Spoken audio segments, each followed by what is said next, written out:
Ferenc Zilani, directeur commercial de la compagnie fluviale de transport, était l'un des invités pour cette 6e audition publique sur la Loire. Il a pu présenter en compagnie de Christophe Ivrenojo la compagnie ligérienne de transport et son activité de barging. Donc la compagnie ligérienne de transport est née en 1983, en fait, suite à un appel d'offres d'EDF pour faire du transport massif de charbon entre Montoire et Cordemais. Et pour ce faire, on exploite deux barges de forte capacité de 5500 et 6000 tonnes chacune, et on transporte, bon an mal an, chaque année 1 500 000 tonnes de charbon pour EDF, ce qui représente environ 260 voyages. On exploite également, on exploite une ligne régulière pour Airbus, donc on charge des colis qu'on appelle XXL. Là, on n'est pas dans du colis lourd puisque ce sont des morceaux d'avion, évidemment.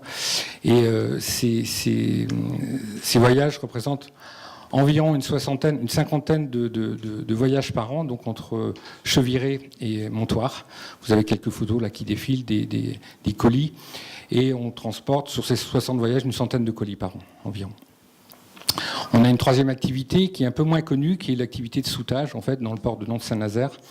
On charge la raffinerie totale de Donge et on avitaille les navires qui en font la demande en escale. Vous voyez quelques photos, là, notamment dans le port de Nantes.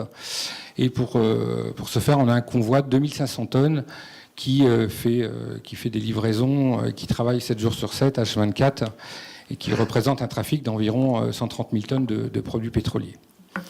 Et puis, une dernière activité de la ligérienne qui est encore moins connue puisque très ponctuelle.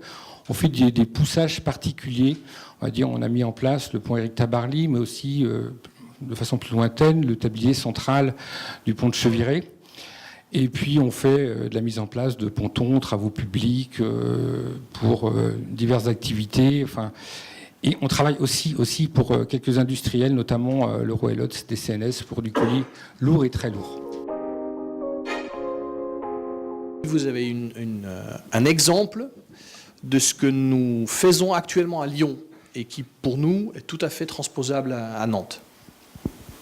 Je propose qu'on regarde.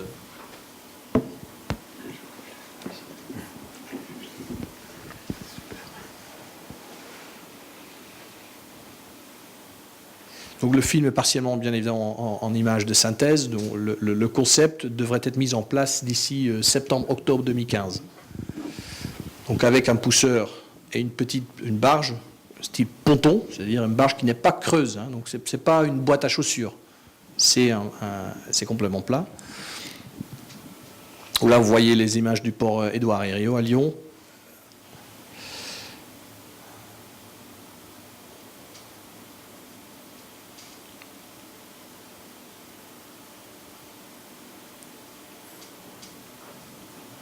Et donc l'idée ici, c'est quelque part faire de la distribution urbaine, mais en sens inverse.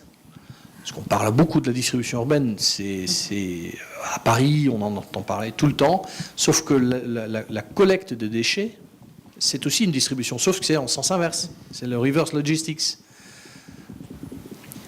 Et comment fait-on pour ramener les déchetteries plus proches des gens, dans leur quartier, sans que cela encombre ou que ça salisse les quais, parce que les quais ont quand même vocation aussi, vocation loisir. C'est agréable de se balader en bord de quai.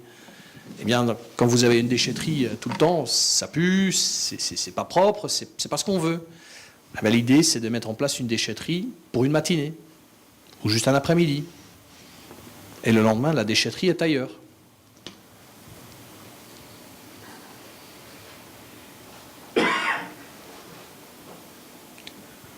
Vous voyez, la déchetterie fonctionne avec des caisses, des espèces de petits conteneurs contenant jusqu'à 300 kg de déchets qui sont mis à quai avec un triporteur, c'est un vélo électrique.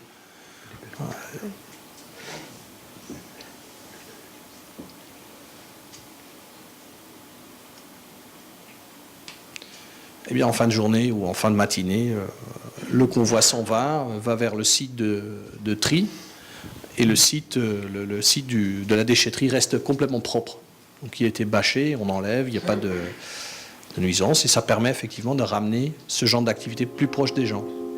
Retrouvez l'intégralité de l'audition de Ferenc Zilani sur nantes-laloirenou.fr.